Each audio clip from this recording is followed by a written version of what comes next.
요한이 전한 거룩한 복음입니다.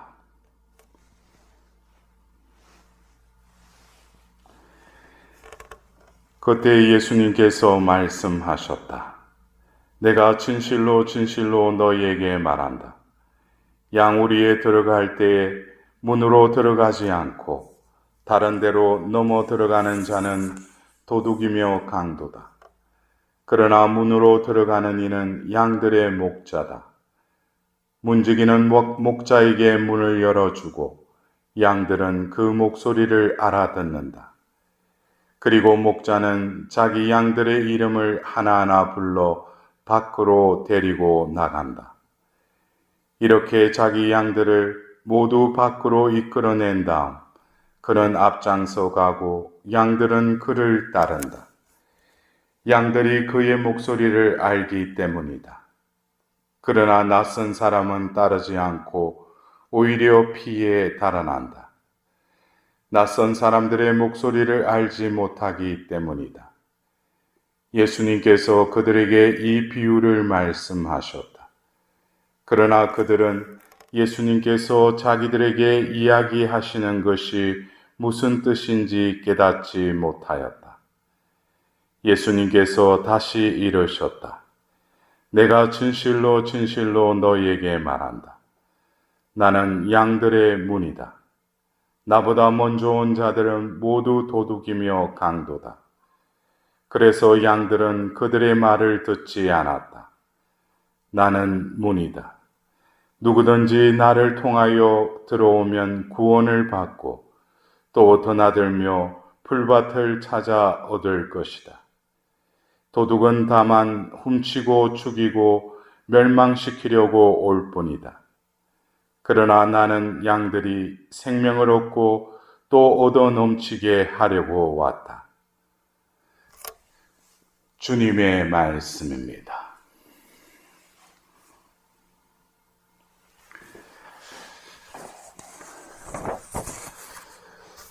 우리는 이 부활 시기에 네 번째 주일을 맞이하고 있습니다. 여러분들, 이 부활 시기가 시작된 부활 성야로부터 또 부활 대축일을 지내면서 우리는 그 부활 대축일 남미사에 선포된 말씀, 여러분들 기억하십니까? 우리는 빈 무덤을 바라보았습니다. 무덤을 찾아갔던 그 여인들이 굴러간 그 돌을 보고 그 시신을 훔쳐갔다고 그 제자들에게 알리고 또 베드로와 주님께서 사랑하시는 제자가 가서 그것을 확인합니다.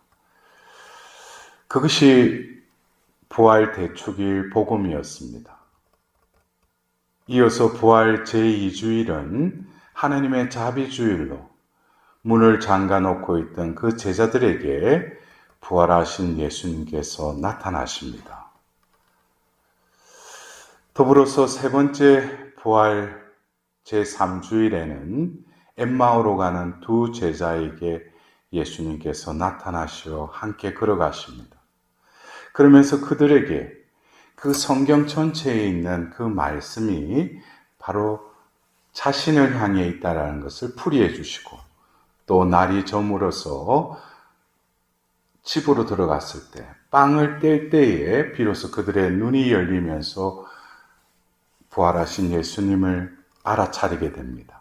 그러나 그분은 또 사라졌다고 루카 복음서에는 나와 있습니다. 어쩌면 우리가 이 부활 시기, 부활 대축일, 또 부활 2주일, 3주일, 이것은 어쩌면 2000년 전 과거에 예수님께서 부활하심을 우리는 바라보면서 지금 현재에도 우리 가운데 부활하셨음을 느끼도록 이 말씀은 우리를 초대합니다. 오늘 우리는 부활 제4주일을 지내면서 어쩌면 지난주까지의 그런 역사적인 그런 사실을 우리가 접했다면 오늘 우리가 들었던 이 말씀은 문득 예수님께서 잡히시기 전에 제자들과 함께 파스카 음식을 나눴던 그 최후의 만찬에서 예수님께서 하신 말씀이 떠오릅니다.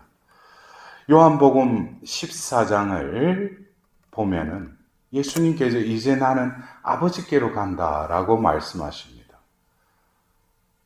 그리고 너희가 거처할 그 거처를 마련하러 간다 그래요. 그리고 가서 그 거처를 마련하면 다시 와서 너희들을 다시 데려갈 것이다. 어쩌면 우리가 주님의 기도에 있어서 예수님께서 이렇게 기도하라고 그러셨죠. 아버지의 뜻이 하늘에서와 같이 땅에서도 이루어지소서. 예수님께서 십자가에 숨을 거두는 그 순간에 성전의 지성소와 성소의 그 가려졌던 휘장이 찢어집니다. 예수님께서는 어쩌면 하늘과 땅을 창조하신 그 하나님, 그러나 하늘과 땅이 닫혀버렸다는 거예요. 뭐로 인해서? 인간의 그 범죄를 통해서, 죄를 지음으로 인해서 더 이상 하나님의 뜻이 하늘에서와 같이 땅에서도 이루어지지 않는 불통의 시대가 시작되었던 것입니다. 그래서 예수님의 그 십자가의 죽음은 우리를 구원하기 위해서이지만 더불어서 하늘과 땅을 다시금 소통시키기 위한 화해의 순간이었습니다. 그래서 예수님께서는 오늘 당신을 양들의 문이다, 나는 문이다 라고 말씀하십니다. 요한복음 그 14장에 예수님께서 이제 당신께서 순환을 앞두고 또 순환하시고 부활하셔서 또 40일 동안 선택된 이들에게 나타나시고 이제 예수님께서는 그분이 오셨던 그 아버지에게로 다시 가십니다. 그러면서 그 아버지의 집에 우리의 거처를 마련해 주시고 다시 오셔서 우리를 그곳으로 데려가신다고 하셨어요. 그렇다면은 우리가 이 부활 시기에 이 복음의 말씀은 우리가 그냥 현세에서 예수님은 착한 목자이시고 우리는 그들의 양이고 그의 양이고 더불어서 그분의 그 문을 향해서 나아가는, 그러나 중요한 것은 그 하늘과 땅에 닫혀진 그 통로를, 그 문을 예수님께서 파스카의 신비를 통해서 여셨다는 것입니다. 다시금 이 부활을 통해서 죄와 죽음의 세계를 처리하셨을 뿐만 아니라 바로 죄로 얽매인 이 땅이 이제 하늘로 올라갈 수 있는 그 문이 열렸다는 것입니다. 그래서 우리가 오늘 이 복음의 말씀을 들으면서 어쩌면 종말론적인 삶을 살아가고 있는 우리에게 있어서는 이미 예수님께서는 2000년 전 이 땅에 오셔서 파스카의 신비를 완성함으로써 당신께서 가르쳐 주신 그 기도, 주님의 기도에 그 아버지의 뜻이 하늘에서와 같이 땅에서도 이루어지소서, 이것을 이루셨다는 것이죠.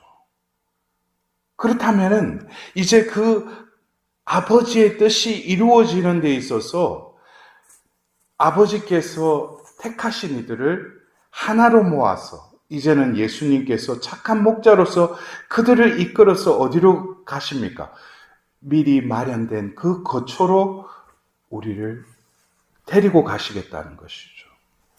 그러면서 바로 우리가 가야 할 그 통로, 그 문은 예수님이 걸어가셨던, 예수님이 여셨던 그 문을 향해서 우리도 나아가야 된다는 것입니다. 그 문은 바로 예수님의 그 파스카의 신비를 통해서 불통해서 소통으로 하나님의 뜻이 다시금 열리고 우리에게 임하시기 시작했다는 것입니다.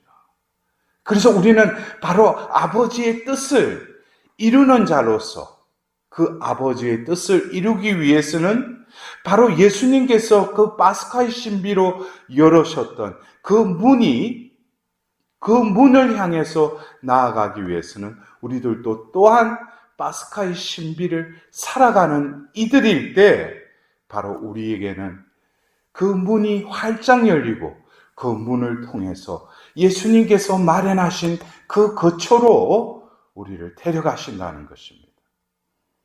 그러나 그 여정은 그렇게 쉬운 여정이 아니죠. 오늘 우리는 제2독서의 베드로 1서를 통해서 고난을 견디어내는 그 인내에 대해서 우리에게 말씀하고 계십니다. 바로 그 인내를 통해서 그 고난을 통과할 때 비로소 우리는 그 영원한 안식처, 아버지의 집에 들어가게 되는 것입니다.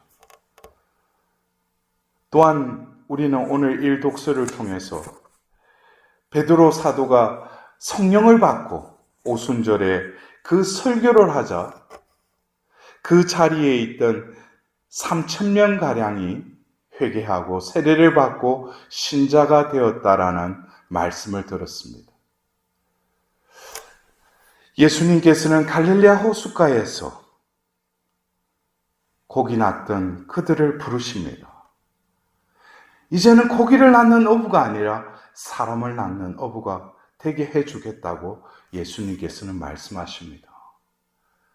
이제 예수님께서는 바로 그들을 떠나 아버지의 집으로 가셨지만 바로 이 땅에 남아있는 그 제자들이 이제는 사도가 되어서 사람을 낳는 어부가 되었다는 것입니다. 이 모든 것은 하나님의 부르심에는 분명한 소명이 있고 그 소명을 이루는 데 있어서는 보호자 성령께서 우리를 제쳐가시고 그 소명을 이루시도록 우리를 이끌어 가신다라는 것을 오늘 1독서의 베드로를 바라보면서 배반하였고 자기 길로 갔던 그 베드로가 이제 또 다른 예수가 되어서 탈출기에 바로 그 백성들이 시나이 산으로 들어간 그 모세를 기다리다가 참지 못하고 금송아지를 만든 그 순간에 모세는 그 금송아지를 향해서 손수 써주신 십계명판을 던집니다. 그날 하나님께서는 분노하시어 3,000명가량 그 사람들을 죽였다고 그랬습니다. 바로 하나님께서는 3,000명을 죽이기도 하셨지만 이제는 그 어부였던 베드로를 통해서 3,000명을 다시 일으켜 세우십니다.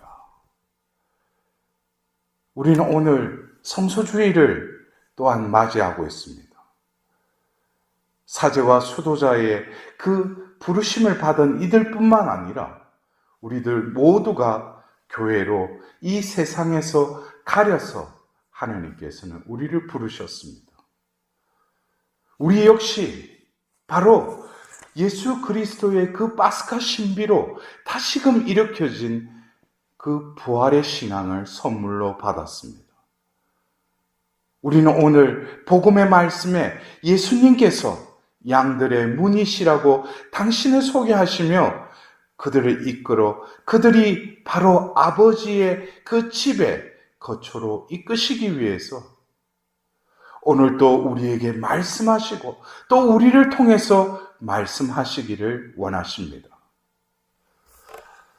우리는 이 부활 시기에 부활 제 3주간까지 3주일까지 어쩌면 과거의 말씀을 우리가 들었다면 이제 현재 더불어서 우리가 나아가야 될 그 아버지의 때를 향해서 나아가고 있는 교회 그리고 그 교회의 주인이신 머리이신 예수 그리스도께서 우리를 아버지의 집으로 이끌어 가시기 위해 몸소 자신을 양들의 문이라고 자신을 비유하십니다. 오늘 하루도 진정으로 이 부활 시기에 그 아버지의 집으로 향하는 그 구원의 여정에 예수님의 그 소리를 듣고 예수님의 인도하심에 온전히 순종할 수 있는 착한 양으로서의 삶을 살아갈 수 있도록 하나님께 자비를 구하도록 합시다.